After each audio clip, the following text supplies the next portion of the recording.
talking about those important macro cues. Today, we will get India's CPI inflation data as well as the IIP data. So Latha is joining us now to take us through what we can really expect in terms of the numbers. Latha.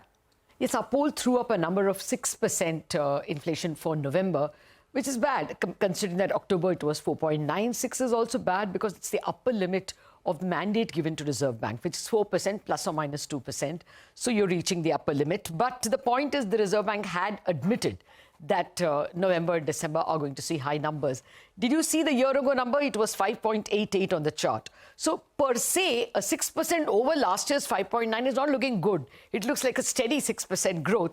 So, you know, this number is a little uncomfortable. But the culprit perhaps will soothe some feathers. The culprit is food inflation largely. Food inflation is expected to come in at 8.6% compared to 6.61 last month and a year ago number of just 4.67. So this is what is biting. We thought food inflation had receded after we saw the tomato price rise, but it's not going away. Let me first just give you the good news. Core inflation is the one that's the redeeming factor. It's down to 4.25. Even last month is what, 4.2. A steady fall cannot be expected. Look at the year ago number, 6%. We were at 6% even in early Jan, Feb, March, but now receded to 4.2. Perhaps, you know, that's about the lowest it gets. We'll have to wait and see. So the November headline inflation going to 6 is almost entirely because of the food prices and to onions, we have added tomatoes. They have bounced back in terms of prices. Pulses were, you know, about 13% higher even last month.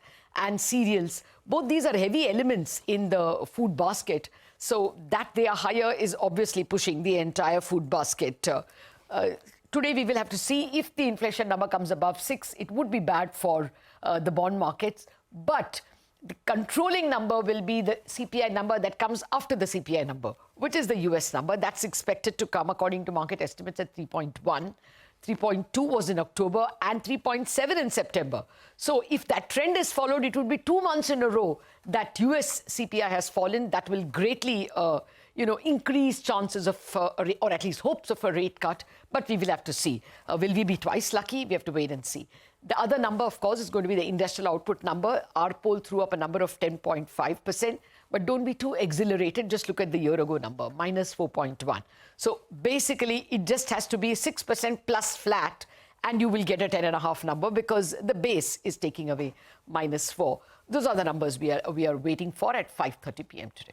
All right, Latha, thanks so much for giving us a heads up on some of the key macro data that we are watching out for. But India's CPI is not the only one.